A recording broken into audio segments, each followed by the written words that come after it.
అప్పట్లో ఒక బుక్ ఉంది. బుక్స్ ఎన్ని ఉన్నాయి అంటే ఒకటి అని సమాధానం వస్తుంది. దాంట్లో పేజీలు ఉంటాయి.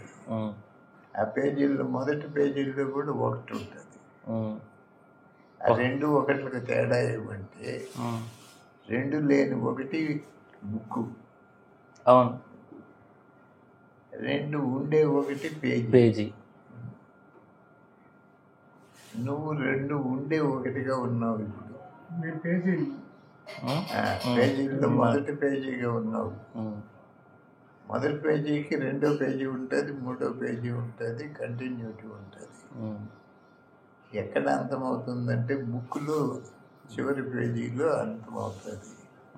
బుక్లు ఎన్ని ఉన్నాయంటే ఒకటి. అద్వైతము అని చెప్పబడింది బుక్,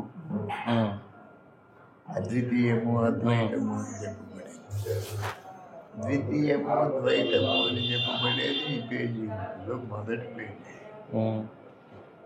ఈ మొదటి పేజీ అనే అనుభవం ఎప్పుడు అర్థమవుతుందంటే బుక్ పూర్తయిన అది పూర్తయ్యేదాకా ఈ పేజీలు 1/1 వస్తూనే ఉంటాయి. అది ద్వైతము అద్వైతం.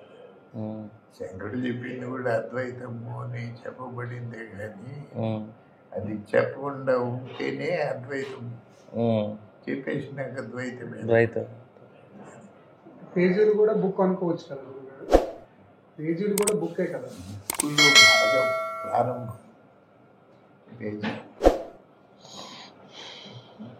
పేజీలు బుక్లో భాగం. బుక్లో పేజీలు ఉంటాయి కానీ పేజీలో బుక్ ఉంటుంది.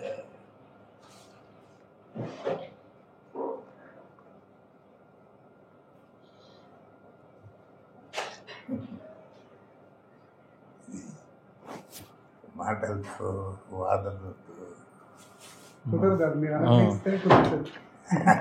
నేను అనుగ్రహించేది కాదు, నన్ను అనుగ్రహించిన వాడు అనుగ్రహిస్తే కుదురుతుంది.